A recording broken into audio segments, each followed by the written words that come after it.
So for the state of big tech, Felix and I have written the paper, Big Tech and the Smartification of Agriculture, a Critical Perspective. And with that publication, we hope to shed at least a little light on what we would say is a rather under-researched and seldomly discussed field with regard to the current debate surrounding the dominance of big tech, which is the field of agriculture and food production. So what we can currently observe in this field is the increasing presence of what is called agri-tech. Agri-tech is short for agricultural technology. And that refers, for instance, to the use of sensors, to the use of robots, to the use of drones, to the use of big data analysis and analytics, but also to AI products that are used in the field of agriculture, where these technologies are used for the purpose of precision farming or precision agriculture.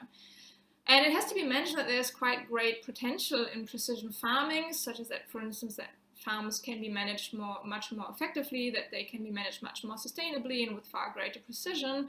However, we can equally observe, and this is a crucial point, we think, the emergence of new forms of proprietary markets in this sector and a quite strong presence of cloud monopolies such as AWS, which is short for Amazon Web Services.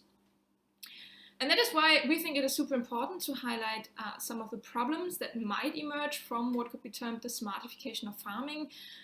which is what we try to do in the paper. And we try to highlight problems including new forms of digital injustice that might emerge, new forms of epistemic asymmetry, new forms of data colonialism, but also new forms of surveillance that could particularly affect the most vulnerable, namely smaller farms and farmers. However, the purpose of the paper is also not to rest with critiquing the status quo, but we also try to show ways to democratize the digitization of agriculture by, for instance, thinking through new models of, for instance, collective data ownership. And last but not least, we also call for more critical research in this field, that is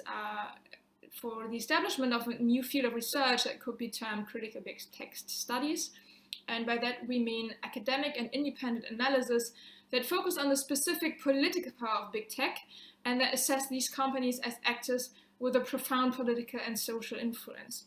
So we hope you enjoy reading the edited collection, and thanks again very much to IT for Change for their great and excellent work on the volume.